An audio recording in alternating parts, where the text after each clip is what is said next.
บายดีท่านผู้ชมที่เคารพนำท่านผู้ชมมาติดตามข่าวกีฬาเจ้าของนครหลวงเวียงจันทร์โอ้ลมแนะนำและให้กำลังใจคณะนักกีฬานครหลวงสุดเข้าร่วมงานมหกรรมกีฬาแห่งชาติครั้งที่ 12ตั้งเป้าพร้อมกันสู่ชนเป็นเจ้าของเหรียญคำวันที่ 8 พฤศจิกายนนี้ที่สำนักงานปกครองนครหลวงเวียงจันทร์ท่านนางลีไปเยี่ยลีบัวเปาหัวหน้าแผนกศึกษาธิการและกีฬานครหลวงห้องหัวหน้ากองเลขางานมหกรรมกีฬาแห่งชาติครั้งที่ 12ได้นำพาคณะนำผู้ฝึกและนักกีฬานครหลวงเข้ารับฟังการโอ้ลมให้ทิศชี้นำและกล่าวให้กำลังใจ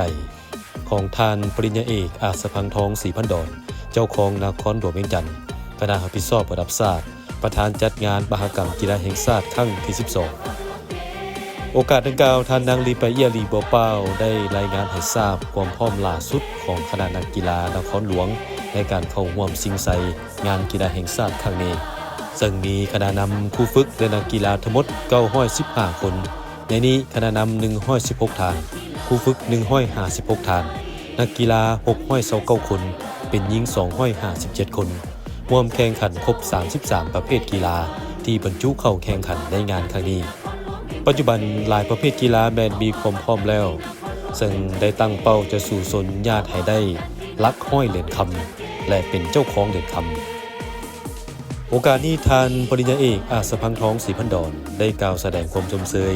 ที่คณะนำคู่ฝึกและนักกีฬาทั้ง33ประเภท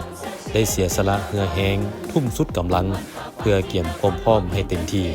เชื่อมั่นว่าด้วยความสามัคคีพวกเขาจะได้รับผลสำเร็จตามคาดหมาย